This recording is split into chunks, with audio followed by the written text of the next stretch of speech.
चलिए जी, स्टार्ट करते हैं हम अपना नेक्स्ट लेक्चर। और इस नेक्स्ट लेक्चर में हम बेसिकली कंटिन्यू कर रहे होंगे कॉम्प्लेक्स ग्रुप्स और चेंजेस इन होल्डिंग का जो एरियाज़ हम देख रहे थे। लास्ट जो क्वेश्चन हमने देखा था उसमें दोनों चीज़ों की प्रैक्टिस हमें नज़र आई थी, इसमें कॉम्प्लेक्स ग्रुप्स भी थे और चेंजेस इन होल्डिंग्स भी थी। तो उन्हीं एरियाज़ को कंटिन्यू करते हुए हम इंशाल्लाह इस लेक्चर के अंदर सॉल्व करेंगे और डिस्कस करेंगे समर 19 का क्वेश्चन 1। ठीक। सो मेरी गुजारिश है आप सबसे कि आप पॉज कीजिए और ज़रा समर 19 का क्वेश्चन 1 तसल्ली से एक बार पढ़िए सब लोग। चलिए जी, आई रिज्यूम आपने पढ़ लिया सवाल। आइए अब मिलके पढ़ लेते हैं सवाल क्या है। सवाल यह है कि तीन कंपनीज की फाइनेंशियल स्टेटमेंट्स आपको दी हुई हैं 31 दिसंबर 2018 के ऊपर। ठीक है ना, 31 दिसंबर 2018 पर तीन कंपनी की फाइनेंशियल स्टेटमेंट्स हैं, BL, OL, CL। ठीक, तीन कंपनीज हैं। अगर इनकी फाइनेंशियल्स को देखें तो PPE आ रहा है, गुडविल ऑलरेडी नज़र आ रही है हमें इनकी फाइनेंशियल स्टेटमेंट्स में। देखना पड़ेगा ये गुडविल किस जगह से आ रही है, क्योंकि आमतौर पे तो सेपरेट फाइनेंशियल स्टेटमेंट्स दी होती हैं और सेपरेट फाइनेंशियल्स में तो गुडविल रिकग्नाइज नहीं होती, राइट। तो गुडविल ऑलरेडी रिकॉर्डेड है। फिर investment in OL at cost. ठीक है, OL में कोई इन्वेस्टमेंट की हुई है BL ने। फिर investment in CL at cost, और CL में आप देख रहे हैं BL की भी इन्वेस्टमेंट है और OL की भी इन्वेस्टमेंट है। दिस इज़ क्वाइट इंटरेस्टिंग कि OL की भी इन्वेस्टमेंट है और BL की भी इन्वेस्टमेंट है। फिर investment in Persian limited at cost. अब पर्शियन लिमिटेड क्या बला है, उसकी तो फाइनेंशियल स्टेटमेंट्स ही यहाँ नहीं लिखी हुई पर्शियन लिमिटेड की। ठीक, और वो BL की इन्वेस्टमेंट। फिर करंट एसेट्स, फिर शेयर कैपिटल, शेयर प्रीमियम का क्या ट्रीटमेंट होता है कंसोलिडेटेड फाइनेंशियल स्टेटमेंट्स में, मैं आपको पहले बता चुका, राइट, बता चुका ना। It is just like share capital, same as share capital वाला ट्रीटमेंट। ठीक। फिर सरप्लस ऑन रीवैल्यूएशन, ये पहली दफा आपको नजर आ रहा है कि सरप्लस ऑन रीवैल्यूएशन भी कोई बला है। इसका क्या ट्रीटमेंट होता है सरप्लस ऑन रीवैल्यूएशन का, सेम रिटेन्ड अर्निंग वाला, तमाम रिजर्व्स का ट्रीटमेंट रिटेन्ड अर्निंग जैसा। ठीक, रिटेन्ड अर्निंग्स, लाइबिलिटीज।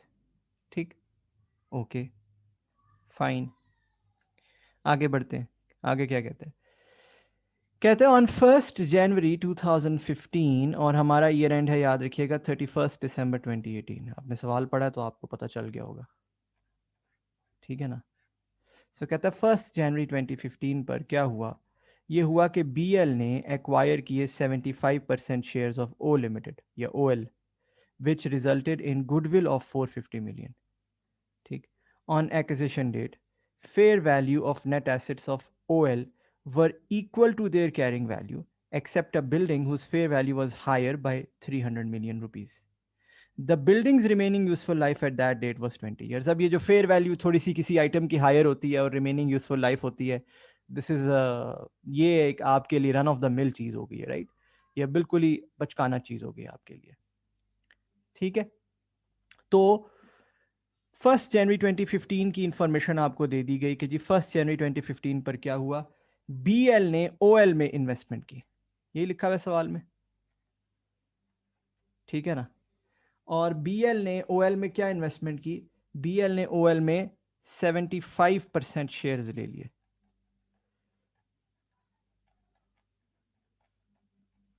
जिस एक्विजिशन पर गुडविल आई, और उसने गुडविल आपको खुद कैलकुलेट करके दे दी है 450 मिलियन। हमने एक दफ़ा पहले भी एक सवाल किया था जिसमें उसने गुडविल या गेन ऑन बारगेन परचेज था, उस सवाल में नेगेटिव गुडविल थी, है ना। उसने खुद कैलकुलेट करके दे दिया था। तो हमने देखा था कि जब वो खुद कैलकुलेट करके दे दे तो ऐसा हो सकता है कि कोई चीज़ मिसिंग हो, बीच में कोई डेटा मिसिंग हो। और आपको याद होगा उस सवाल में रिटेन्ड अर्निंग मिसिंग थी, वो हमने बैलेंसिंग निकाली थी। तो हम देखेंगे इस सवाल में कुछ मिसिंग तो नहीं है, राइट। इसको कहते हैं प्रैक्टिस, यानी कि अगर एक चीज आपने पहले एक दफा देखी हो, तजर्बा, तो आप दूसरी बार जब उसे करते हैं तो आपको आसान लगता है, ठीक। अब वो फेयर वैल्यू एडजस्टमेंट वगैरह भी है, ठीक है, फाइन। आगे चलते हैं, आगे क्या लिखा है सवाल में।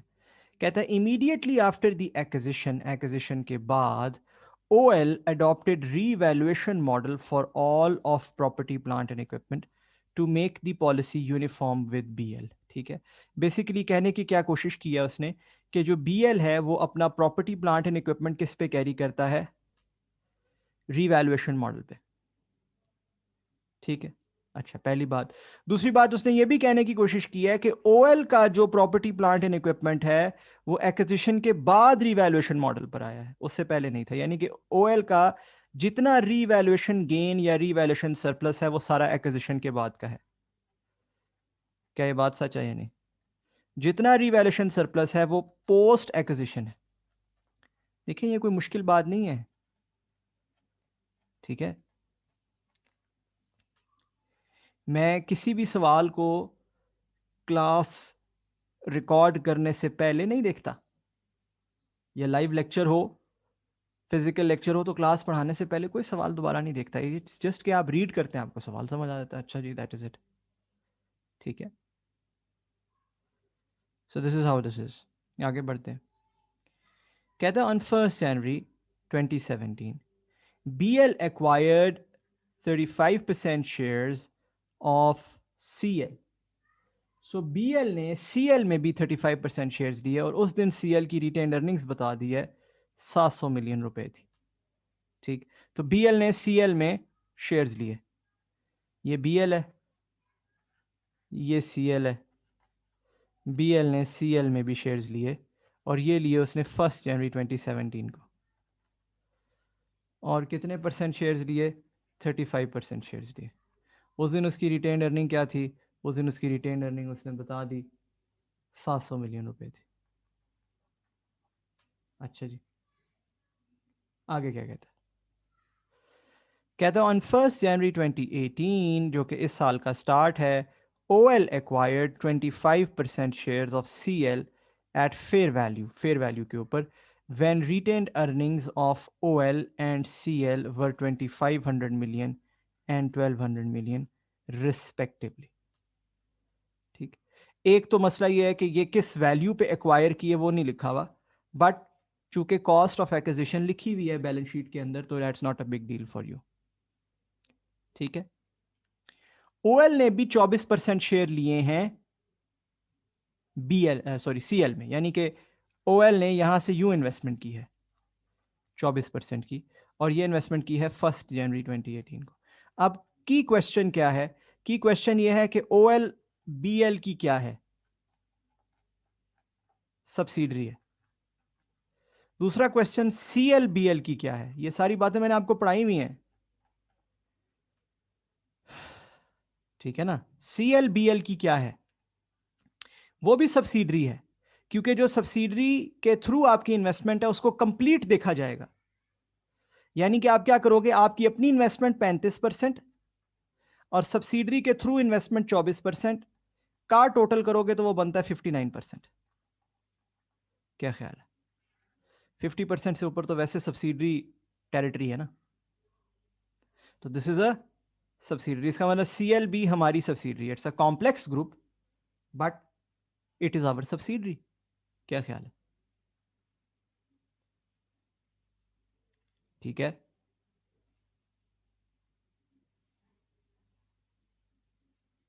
अब इस सब्सिडरी में हमारी होल्डिंग कितनी है और एनसीआई की होल्डिंग कितनी है? What is our percentage and what is NCI percentage? ये तो कंक्लूड हो गया कि ये हमारी सब्सिडरी है, but what is our percentage and what is NCI percentage? ये बड़ा इंपॉर्टेंट। आवर परसेंटेजेस देखिएगा, 24% का 75% लेंगे, 24% का 75% लेंगे भाई। ठीक, जमा 35% पूरा लेंगे, क्योंकि 35 तो हमारी डायरेक्ट होल्डिंग है ना, तो हमारी परसेंटेज क्या बनी? आवर परसेंटेज बनी 47%, राइट, या 53% रादर। आवर परसेंटेज बनी 53% और एनसीआई परसेंटेज बनी 47%। ठीक, आई होप दिस इज क्लियर। कोई ऐसी रॉकेट साइंस नहीं है, पहले भी हमने देखा हुआ। ठीक, कोई न्यू चीज नहीं है हमारे लिए। तो हमें समझ आ गई कि यार बीएल की ओएल भी सब्सिडरी है और सीएल भी सब्सिडरी है। अभी तक तो यही नजर आ रहा है, अगर अनलेस के सवाल में कोई और डेटा हुआ जिससे ये सेल हो गई हुई है वट। ठीक, आगे बढ़ते हैं, आगे क्या है। फिर कहता है on 1 March 2017 BL entered into an agreement with Romania limited. 1 March 2017 को क्या हुआ, बीएल ने रोमेनिया लिमिटेड के साथ एक एग्रीमेंट किया to set up Persian limited, और एक नई कंपनी तख्लीक की। लिमिटेड से मुराद क्या है, कंपनी। क्या ख्याल है, एक नई कंपनी तख्लीक की, न्यू कंपनी तख्लीक की। अच्छा, अब ये न्यू कंपनी क्या बला है जी, a joint arrangement. Joint arrangement क्या होती है, पढ़ा हुआ हमने। जॉइंट अरेंजमेंट बोलते हैं उस एंटिटी को जिसमें आपका जॉइंट कंट्रोल हो। Joint arrangement is always subject to what, joint control. अच्छा, अब अगर आपका जॉइंट कंट्रोल है किसी कंपनी पे तो वो आपकी क्या होती है। आगे बढ़ते हैं, आगे देखते हैं। कहता है BL has 60% right to net assets of PL. नहीं जी, यहां तो उसने बात को ही आसान कर दिया। पहली तो बात यह कि अगर आपका किसी कंपनी में जॉइंट कंट्रोल हो तो वो आपकी, पढ़ाया हुआ मैंने आपको, आम तौर पर क्या होगी, जेवी होगी। फिर मैंने जेवी और जेओ का फर्क भी बताया हुआ आपको। मैंने आपको बताया था, अगर आप अभी चले जाएं उस लेक्चर पर जहां पे मैंने आपको जेवी और जेओ का फर्क बताया था, तो मैंने आपसे कहा था कि जेवी में राइट टू नेट एसेट्स होता है आपके पास, और जेओ में right to assets and liabilities होता है आपके पास। अगर नहीं यकीन आता तो अभी चले जाइए उस लेक्चर पर और देख लीजिए जाके। जेओ में एसेट्स एंड लाइबिलिटीज पे हक होता है आपका, और जेवी में सिर्फ नेट एसेट्स पे आपका हक होता है। ठीक है ना। तो लीजिए जी, उसने दोनों बातें कर दी। उसने ये भी बता दिया ये कंपनी है, वहां से भी साबित हो गया है जेवी है, और फिर साथ उसने लिख भी दिया कि राइट टू नेट एसेट्स, तो इट्स अ जेवी। ठीक। कहता है 31 दिसंबर 2018 यानी कि साल के एंड पर पीएल के नेट एसेट्स में कुछ फिक्स्ड एसेट्स थे, कुछ करंट एसेट्स थे, कुछ लाइबिलिटीज थी, उनकी ये वैल्यूज थी। अब इसका क्या करना है क्या नहीं करना देख लेंगे हम, not not a big deal. ठीक है जी।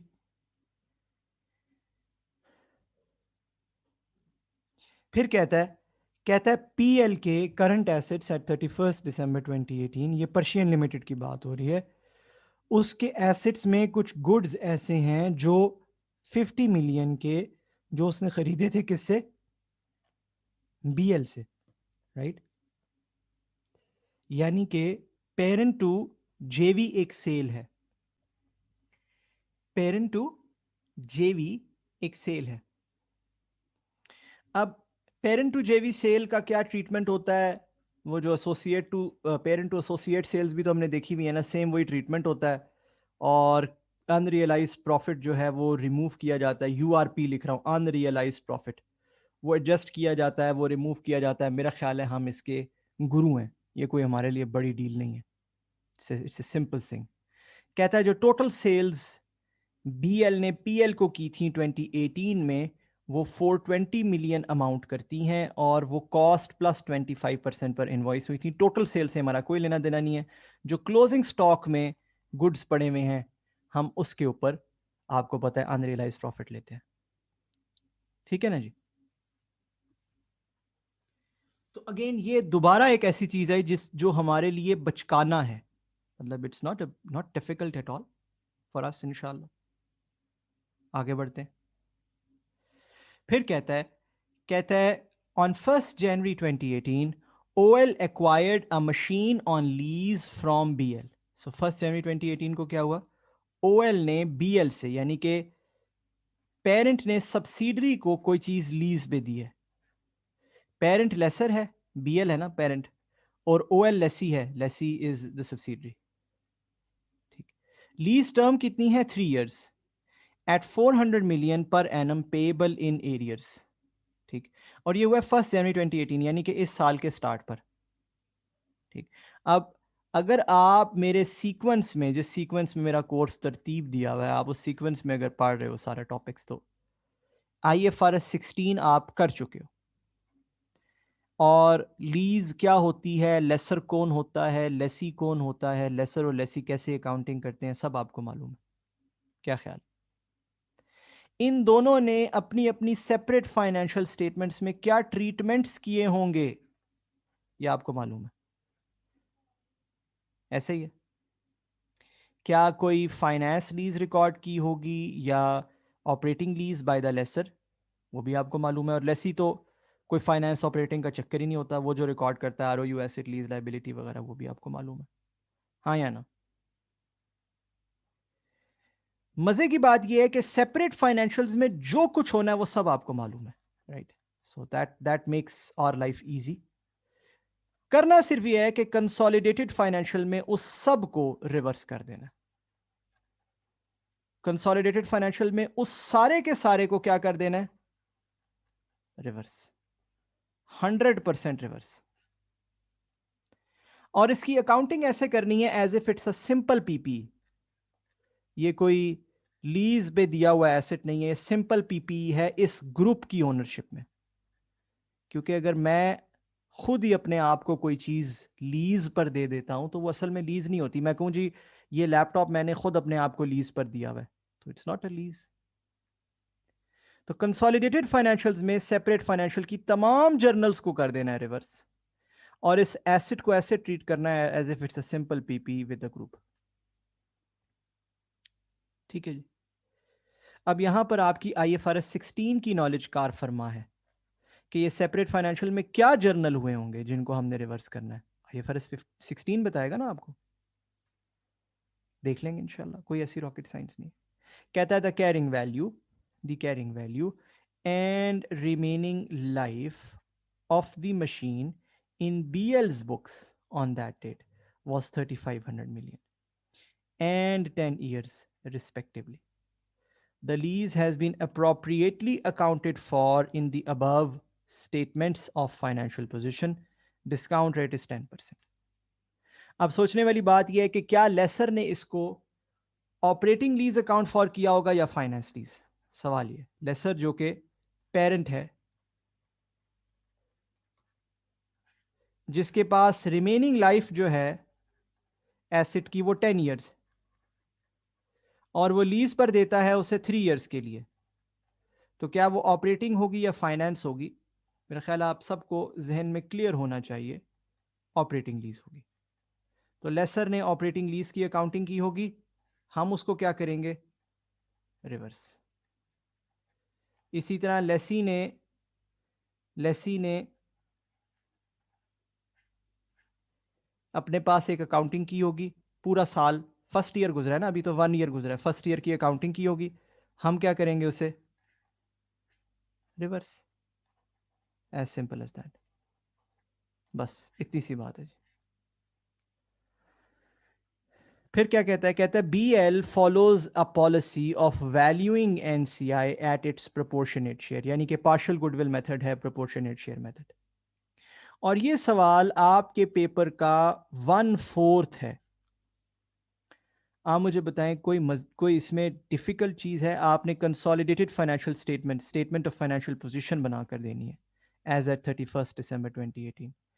और ये बहुत रीसेंट तो नहीं कह सकता मैं, 2021 का सवाल नहीं है ये, या 22 का सवाल नहीं है, बट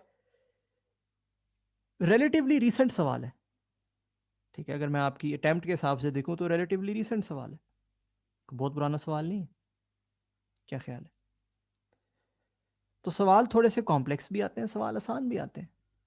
अब आपको फर्क ये है कि अब आपको सवाल आसान लगने शुरू हो जाने चाहिए। अब आपको पढ़ के लगना चाहिए यार ओके ये भी आता है, ये भी आता है, ये भी आता है। हाँ करना जरूर है, टाइम जरूर लगेगा उसको करने पे, but it's not that difficult, it's not something that समझ नहीं आ रही।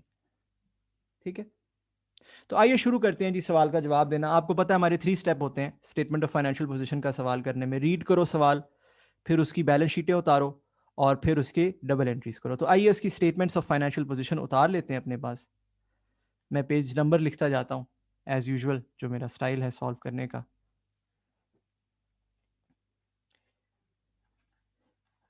पेज 1, और ऊपर आप लिख लीजिएगा कंपनी का नाम, consolidated statement of financial position as at this date. जरूर लिखा करें, ये कभी मत छोड़ा करें।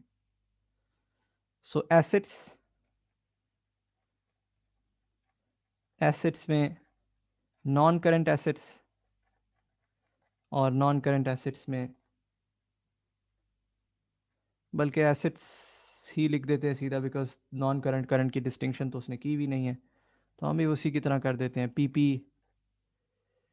पीपी में सारे ऐड कर देंगे, बिकॉज ये दोनों ही हमारी सब्सिडरीज हैं, राइट। तीनों प्लस कर देंगे हम, 14,288 प्लस 7,900। ठीक है जी।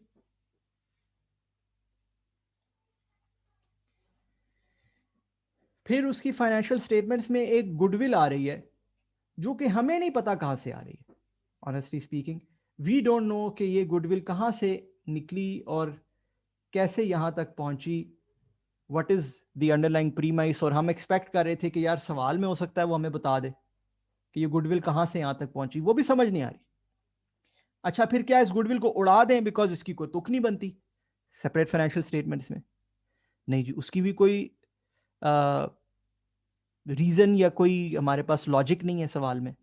आइडियली तो क्वेश्चन करेगा, अगर कोई भी इस कंपनी की फाइनेंशियल्स को देखेगा, कहेगा यार गुडविल कहां से आ रही है, right. However, I would advise के चूंकि आ रही है, आप इसको ऐसे ही रहने दें, ठीक। और नीचे एक छोटा सा नोट लिख दें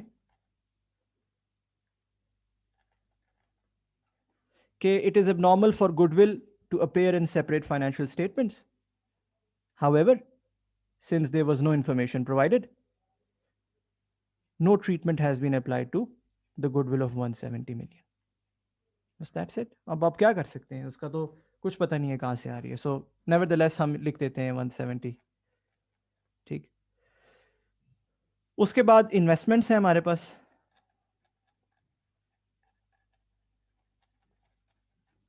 राइट। इन्वेस्टमेंट्स सारी हम लिख देते हैं, टोटल एक ही जगह कर लेते हैं। 5400 प्लस 1220 प्लस 912, एक ही जगह टोटल कर लेते हैं, ठीक है। ठीक। इन्वेस्टमेंट इन पर्शियन लिमिटेड को मैं अलग लिखूंगा, इसको मैं लिख रहा हूं इन्वेस्टमेंट इन जेवी करके, क्योंकि मुझे पहले ही पता है ये इन्वेस्टमेंट जो है ये इन्वेस्टमेंट इन जेवी है, तो मैं 360 अलग लिख रहा हूं, ठीक है। आई होप आपको कोई इस पर एतराज नहीं होगा। आप चाहो तो इसको आप ऊपर इन्वेस्टमेंट्स में ही लिख दो, कोई फर्क नहीं है। मैं सिर्फ थोड़ा सा एग्जामिनर को दिखा रहा हूं कि देखो भाई मुझे पता है ये जेवी है, ठीक।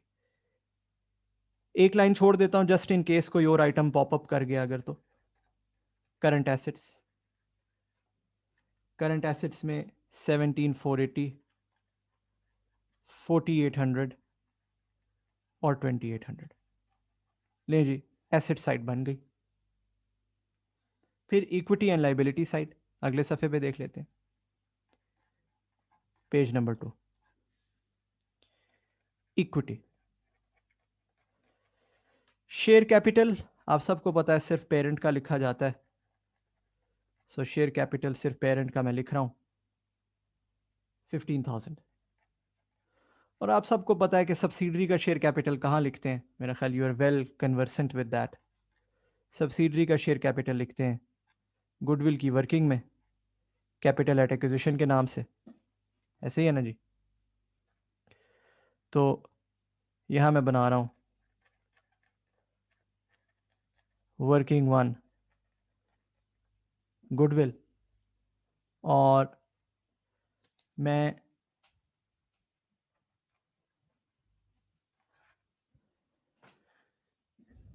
दोनों सब्सिडरीज की गुडविल अलग अलग बनाऊंगा। ओएल की जाहिर है पहले इन्वेस्टमेंट आएगी, फिर कैपिटल एट एक्विजिशन, तो कैपिटल एट एक्विजिशन लिख लेते हैं ओएल का, विच इज 5,000,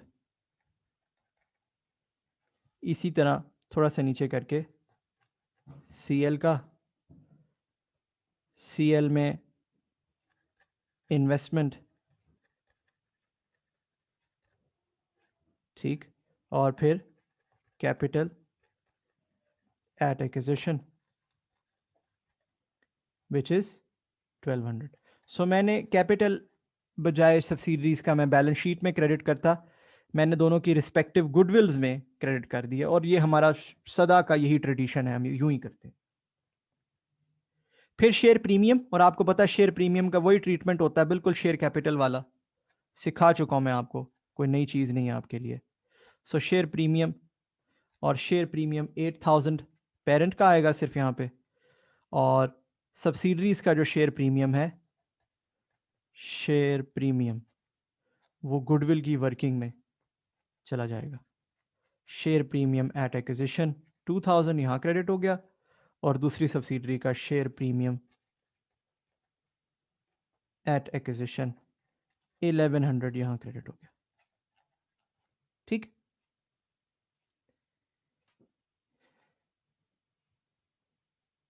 फिर सरप्लस ऑन रिवैल्यूएशन, और मैंने आपको सिखाया है कि यार जितने रिजर्व्स हैं उन सब का सेम ट्रीटमेंट होता है। इसका मतलब जो सरप्लस ऑन रिवैल्यूएशन है वो भी किसकी तरह ट्रीट होगा, रिटेन्ड अर्निंग की तरह। सरप्लस ऑन रिवैल्यूएशन वर्किंग बनेगी जैसे रिटेन्ड अर्निंग की बनती है, वर्किंग 4 बना दी है, क्योंकि 1 2 3 तो हमें पता है कौन सी वर्किंग्स होती हैं, वर्किंग 4 बना दी। ठीक, सो वर्किंग 4 कर लेते हैं, पेज नंबर 4 पे बना देता हूं वर्किंग 4 सरप्लस ऑन रिवैल्यूएशन। कैसे करेंगे, लिखेंगे BL एट ईयर एंड, वही जो तरीका हमारा हमेशा से है, BL at year end. BL at year end का रिवैल्यूएशन सरप्लस है 5500। फिर OL at year end, OL at year end का रिवैल्यूएशन सरप्लस है 1200, और CL लिखने की जरूरत नहीं है क्योंकि उसका कुछ है नहीं। ठीक है जी, ठीक है, I hope this is clear as well. ये भी कोई ऐसी रॉकेट साइंस नहीं थी।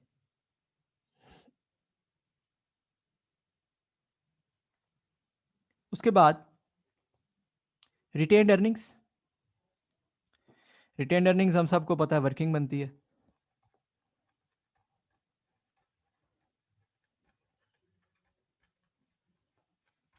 वर्किंग 2। आइए रिटेन्ड अर्निंग की वर्किंग कर लेते हैं।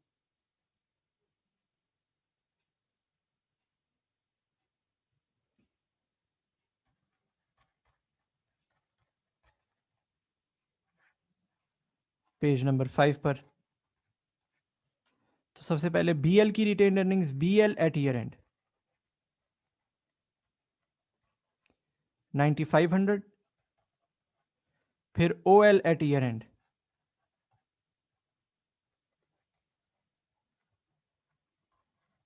3000, और थोड़ी सी स्पेस छोड़ के मैं लिख रहा हूं CL एट ईयर एंड, क्योंकि आपको पता है स्पेस छोड़नी जरूरी है इसलिए कि बीच में एडजस्टमेंट्स वगैरह होती हैं। 2000 ले जी, रिटेन्ड अर्निंग भी बना ली। रिटेन्ड अर्निंग्स के बाद लाइबिलिटीज हैं, हावेवर आपको पता है कि लाइबिलिटीज से पहले यहां बहुत कुछ आता है। यहां पे इक्विटी एट्रीब्यूटेबल टू पेरेंट आएगी, क्या ख्याल है। फिर क्या आएगा, फिर आएगा नॉन कंट्रोलिंग इंटरेस्ट वर्किंग 3, और फिर टोटल इक्विटी, और फिर लाइबिलिटीज में जो नंबर उन्होंने बताया है वो आएगा। लाइबिलिटीज में वो कहते हैं 12,000 प्लस 8800 प्लस 6400। ठीक है जी, और आइए हम पेज नंबर 6 पर NCI भी बना लेते हैं। तो ये सवाल रिलेटिवली छोटा है, मेरे पास सिर्फ 6 पेजों पे आ रहा है, तो आपके पास तो शायद 3 या 4 पेजों पे खत्म हो जाएगा ये, ठीक है ना। यहां पर मेरा स्टेप नंबर 2 मुकम्मल हो गया है।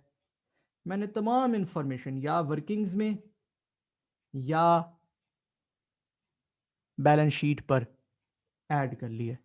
इसको एक नज़र देख लें, डाइजेस्ट कर लें जी सब। पॉज कीजिए, तसल्ली से देखिए। आई होप जी आप सबने इसको देखा है और कोई मुश्किल नहीं लगा होगा इंशाल्लाह आपको। तो अब हम वो डबल एंट्रीज करना शुरू कर देते हैं, वो एडजस्टमेंट्स पढ़ना शुरू कर देते हैं, डबल एंट्रीज करना शुरू कर देते हैं। सबसे पहली एडजस्टमेंट क्या है? नंबर 1 क्या लिखा है? पढ़िए, सब लोगों के सामने खुली होनी चाहिए। लिखा है 1 जनवरी 2015 को बीएल ने 75% शेयर्स लिए ओएल के।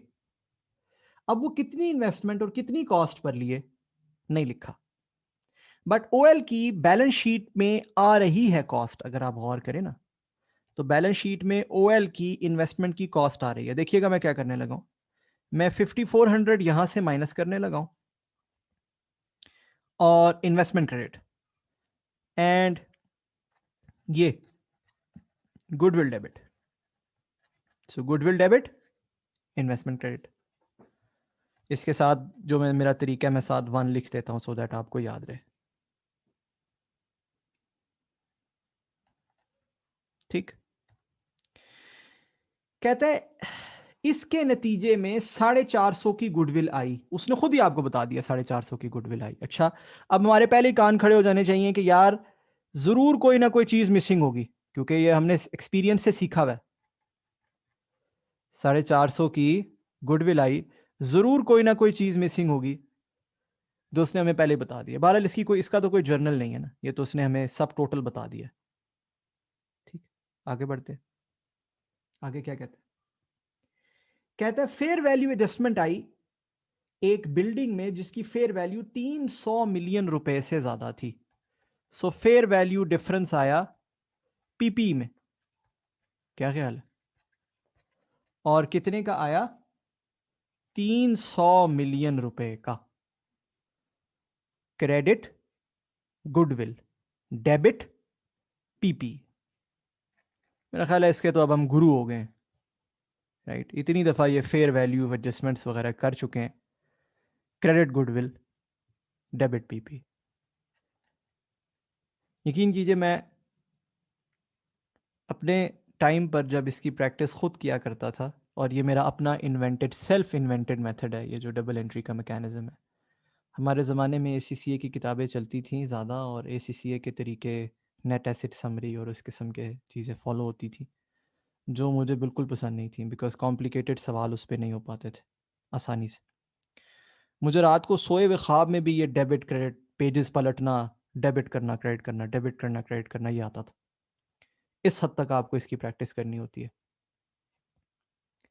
ठीक है। ये पेजेस पलटना, डेबिट क्रेडिट, स्पीड होती है इसकी एक, ठीक।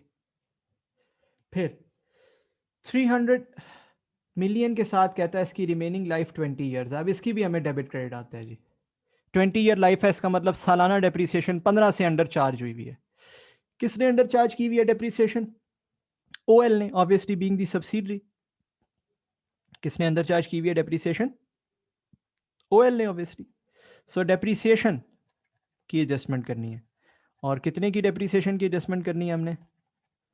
300 डिवाइडेड बाय 20 ईयर्स। और अभी तक ईयर्स कितने हो चुके हैं खरीदे हुए हमें? 15, 16, 17, 18, 4 साल हो गए ना। ये बनेगी 60 मिलियन नेगेटिव, है ना। तो debit retained earning by 60, debit what? Retained earning by 60, have to credit something, वरना बैलेंस शीट बैलेंस नहीं होगी। ये होना चाहिए सोच का अंदाज। Credit PP by 60।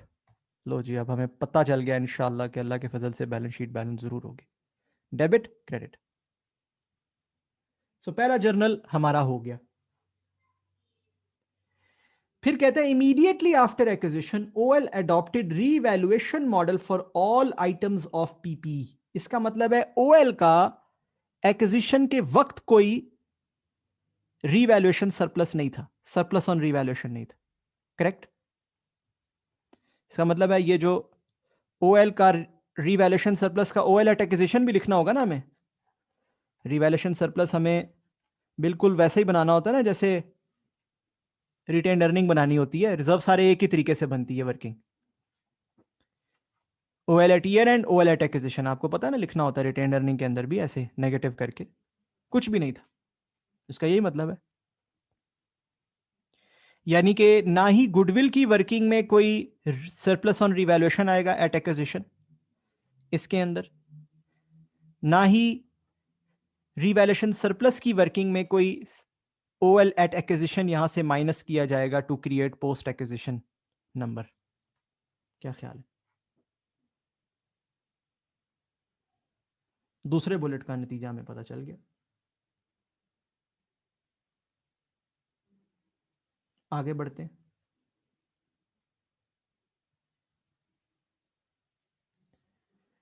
उसके बाद कहता है on 1 January 2017 BL acquired 35% shares of CL when CL had a retained earnings of 700 million। ये सोचिए कि जब BL ने CL में 35% शेयर्स लिए होंगे तो क्या हुआ होगा? BL ने CL में 35% शेयर्स लिए होंगे तो क्या हुआ होगा? एसोसिएट बना होगा ना जी उसका। जरा देखिएगा, working 5 CL as associate of BL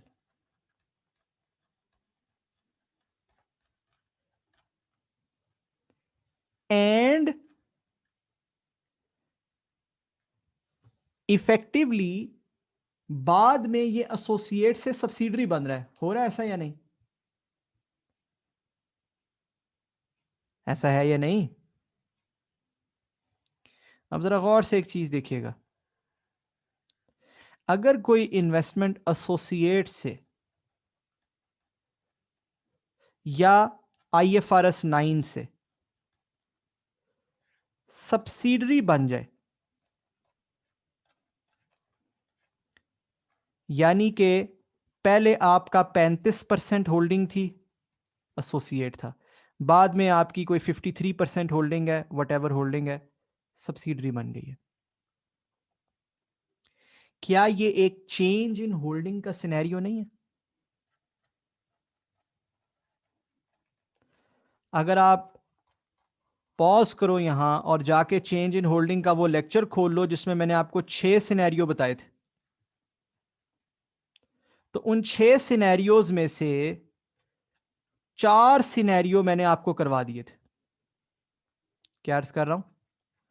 6 scenario में से 4 सिनेरियो मैंने आपको करवा दिए थे, राइट? और पीछे 2 सिनेरियो रहते थे, सिर्फ 2 सिनेरियोज। वो 2 सिनेरियोज कौन से थे? वो 2 सिनेरियो ये थे कि अगर कोई एसोसिएट से सब्सिडरी बन जाए तो क्या होता है, और अगर कोई IFRS 9 से सब्सिडरी बन जाए तो क्या होता है, जो कि दोनों एक्चुअली सेम है या सिमिलर है, एक जैसे ही है, दोनों की अकाउंटिंग जैसी होती है। तो इससे हमें बड़ी एक मजे की बात पता चलती है, क्या? कि भाई मुबारक हो, हमारे वो जो 6 सिनेरियोज थे चेंज इन होल्डिंग के, विद दिस क्वेश्चन वो मुकम्मल हो गए, और अब हमें तमाम सिनेरियोज चेंज इन होल्डिंग के आ गए। सबसे पहले तो 1 मिनट का पॉज कीजिए और इस बात को अपने जहन में लाइए कि हाँ यार वाकई ऐसे ही हो रहा है। आई होप आपने देख लिया। अब जरा देखिएगा मैं क्या करने जा रहा हूं, गौर से देखिएगा। मैं इन्वेस्टमेंट इन एसोसिएट डेबिट करने जा रहा हूं। क्या?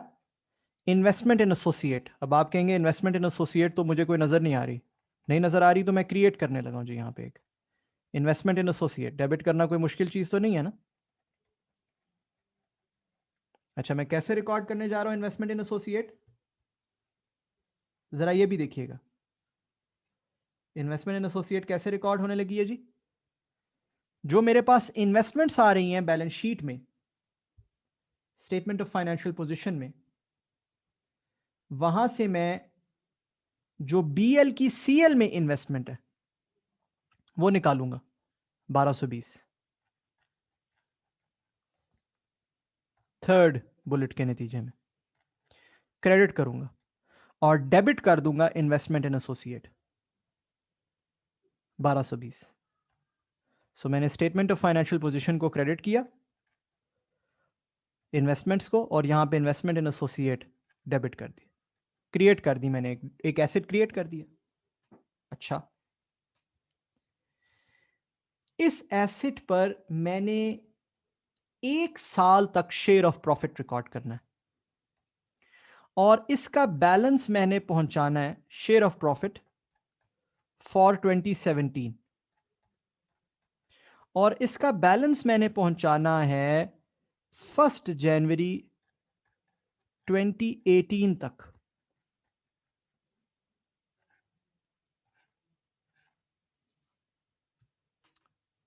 क्यों कह रहा हूं मैंने 1 जनवरी 2018 तक पहुंचाना है?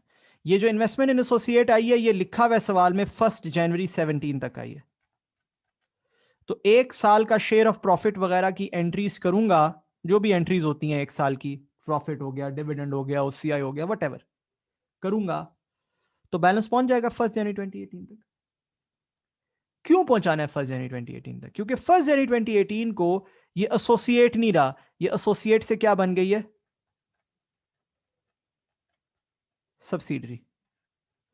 अब ये है मजे की बात। मजे की बात क्या है जो आपने गौर से सुननी और सोचनी है? इस सवाल में कहीं क्लियरली ये नहीं लिखा था कि यार ये चीज पहले एसोसिएट थी और बाद में सब्सिडरी बनी, ना, नहीं लिखा था कहीं भी। हमने जब बिटवीन द लाइंस रीड किया, बिटवीन द लाइन से मुराद ढकी छुपी बात, जब रीड किया तो मैं समझ आया, ओहो ये तो पहले एसोसिएट थी फिर सब्सिडरी बनी है, तो चेंज इन होल्डिंग का सिनेरियो इसमें टेस्ट हो रहा है। Are you getting my point? तो हमें शेयर ऑफ प्रॉफिट रिकॉर्ड करना है और 1 जनवरी 2018 तक पहुंचाना है, because that is the date when it becomes a subsidiary. ठीक है जी।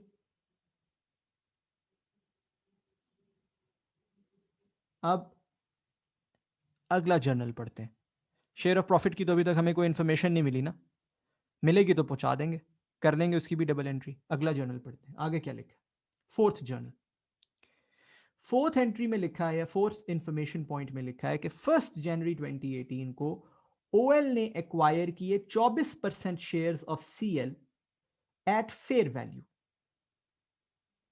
Eight fair value. अच्छा, ओएल ने सीएल में एक्वायर किए। ओएल ने सीएल में कितने शेयर्स एक्वायर किए हैं जी? कितनी वैल्यू के शेयर्स एक्वायर किए हैं?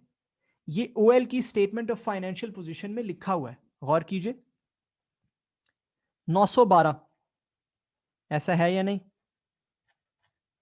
तो 912 मैंने इन्वेस्टमेंट्स में से निकाला as a result of the fourth adjustment, और मैं इन्वेस्टमेंट में गुडविल में लिखने जा रहा हूं।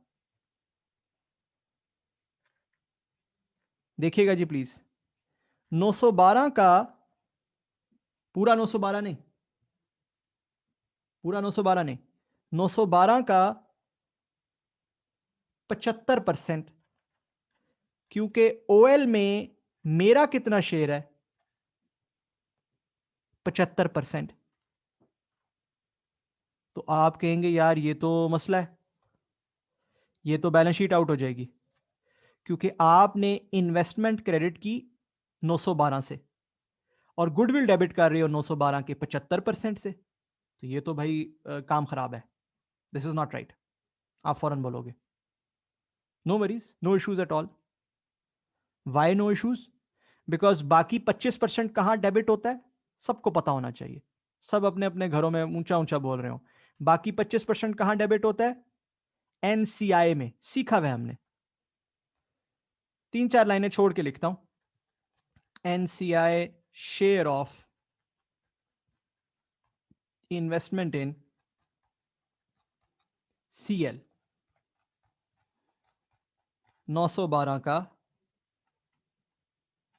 25%, 228 बनता है जी। 912 का 25% negative.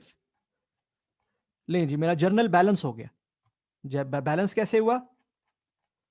Debit 912 investment, sorry NCI and goodwill. 25% NCI, 75% goodwill. Credit 912 investment, that's it. Debit credit 75% देख लीजिए, मैंने ये गुडविल में डेबिट कर दिया। नंबर नहीं लिखा, अभी आगे लिख दूंगा नंबर कैलकुलेट करके, परेशानी क्या है। और 25% कहां डेबिट कर दिया? NCI में डेबिट कर दिया, है या नहीं? राइट। डेबिट्स भी पूरे, क्रेडिट्स भी पूरे। अच्छा जी, आगे चलते हैं। आगे क्या कहता है? कहता है ये हमने खरीदी फेयर वैल्यू पर, यानी कि ये जो 912 है ये 24% शेयर्स की क्या है?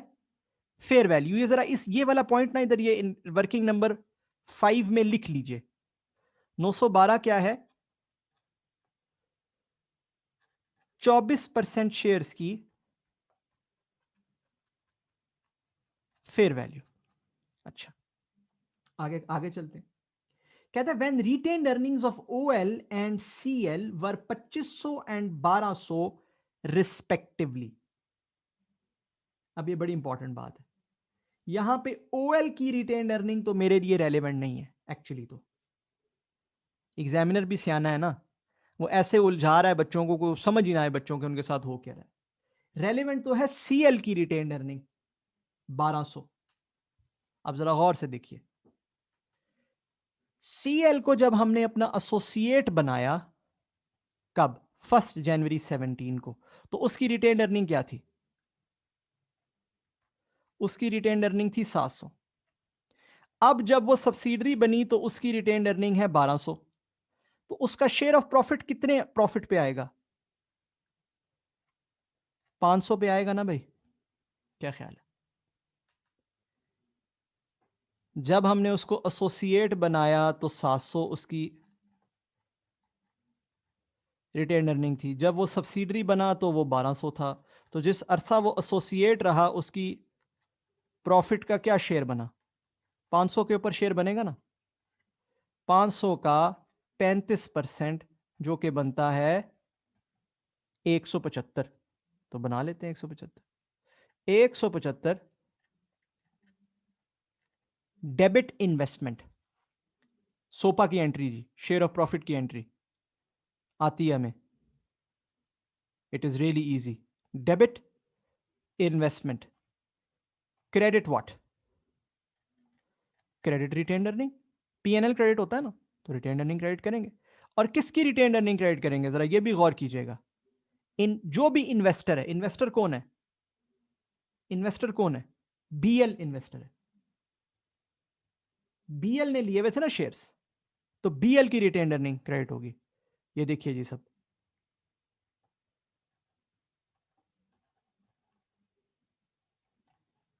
Share of profit. और प्रॉफिट किसका प्रॉफिट? वर्किंग 5 से आने वाला प्रॉफिट। कितना बन रहा है जी? वर्किंग 5 से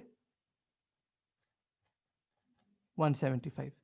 तो ये एडजस्टमेंट नंबर 4 के तहत हमने investment debit retain earning credit कर दिया। नहीं जी, ये भी काम हो गया।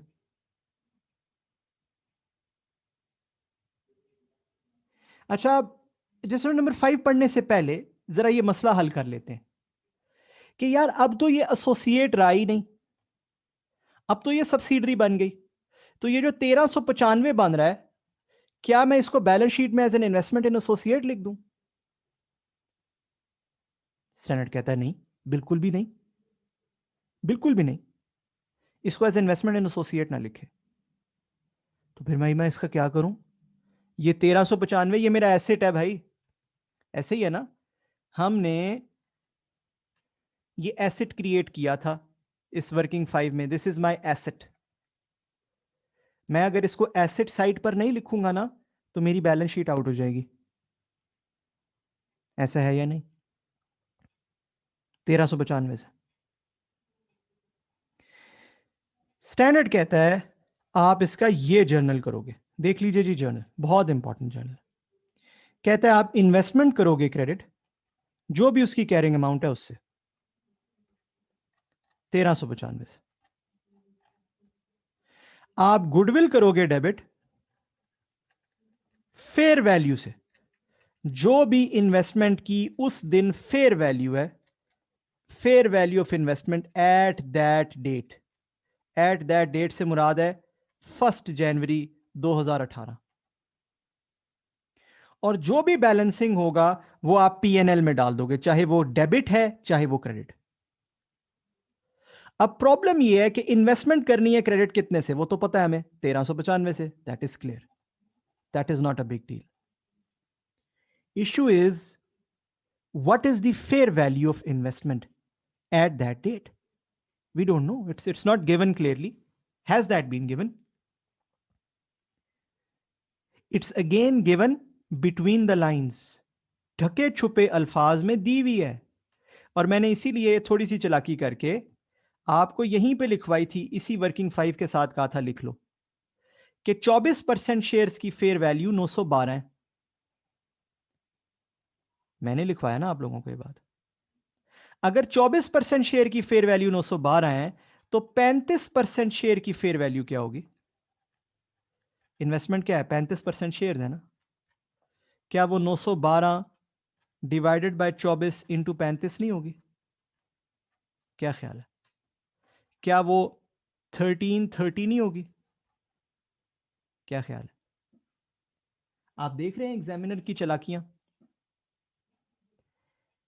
ढके छुपे अल्फाज में बातें करी जा रहा है, और ये सिर्फ उन बच्चों को समझ आ रही हैं जिन्होंने प्रैक्टिस की हुई है प्रॉपर पूरे पूरे सवालों की, राइट? जिन्होंने देखे हुए सवाल।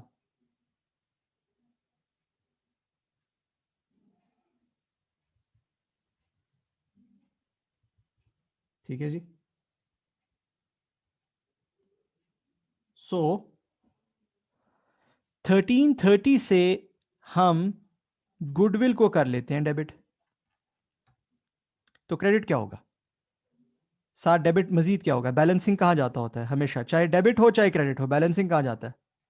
पीएनएल में 65।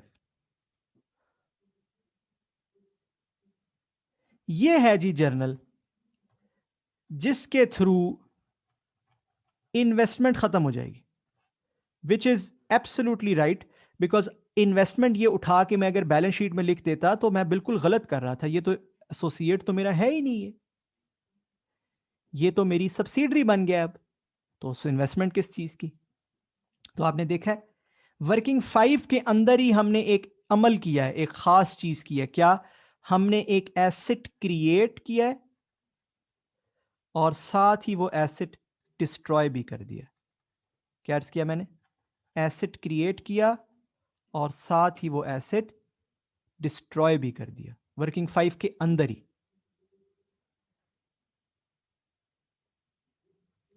जल्दी से मैं इस जर्नल को इनकॉर्पोरेट कर लेता हूं, और उसके साथ ही मेरे पहले 4 एडजस्टमेंट्स पूरे हो जाएंगे इस सवाल के।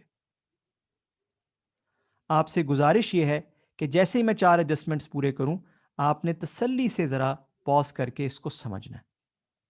एडजस्टमेंट कर लेता हूं। Goodwill debit bye 1330, PNL debit bye 65, investment credit by 1395। तो इन्वेस्टमेंट तो क्रेडिट होगी जी, ये ले। इन्वेस्टमेंट को क्रेडिट करने का क्या तरीका है? ये इन्वेस्टमेंट का बैलेंस बना हुआ है, ले जी, माइनस 1395, ले जी, इन्वेस्टमेंट क्रेडिट हो गई, जीरो हो गई, मुबारक हो। कुछ भी लिखने की जरूरत नहीं है बैलेंस शीट में, ले जी, एक साइड तो होगी, इन्वेस्टमेंट क्रेडिट हो गई as a result of adjustment 4। अब पीएनएल डेबिट करना है 65 से, ले जी, जिसकी इन्वेस्टमेंट उसी को ये P&L का लॉस जाएगा। Fair value loss on investment in CL, और चूंकि ये इन्वेस्टमेंट डायरेक्टली पेरेंट साहब की थी तो उन्हीं के खाने में आप देख रहे हैं मैंने लॉस लिखा है। ये छोटी छोटी बातें समझ रहे हैं। अगर ये इन्वेस्टमेंट किसी सब्सिडरी की होती, ये एसोसिएट किसी सब्सिडरी का होता, तो शेयर ऑफ प्रॉफिट भी और ये लॉस भी दोनों इधर लिखता मैं। फॉर एग्जांपल अगर ये OL का होता तो उसके खाने में लिखता, उसके कॉलम में लिखता। तो डेबिट कर दिया मैंने फेयर वैल्यू लॉस, और मैं डेबिट करने जा रहा हूं गुडविल। देखिएगा यहां डेबिट करने लगा हूं गुडविल प्लस 1330। इन्वेस्टमेंट में दो तरह की इन्वेस्टमेंट्स हैं। आपने सोचा होगा यार ये इसने 912 का 75% आगे लिख क्यों नहीं दिया? इस वजह से नहीं लिखा था। आपने तो सीखा हुआ नहीं था ना, मुझे तो पता था मैंने यूं करना है।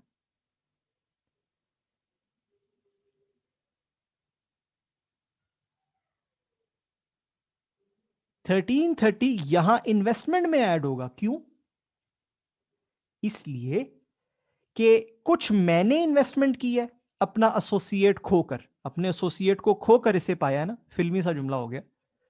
एसोसिएट को खोकर इस सब्सिडरी को पाया, राइट?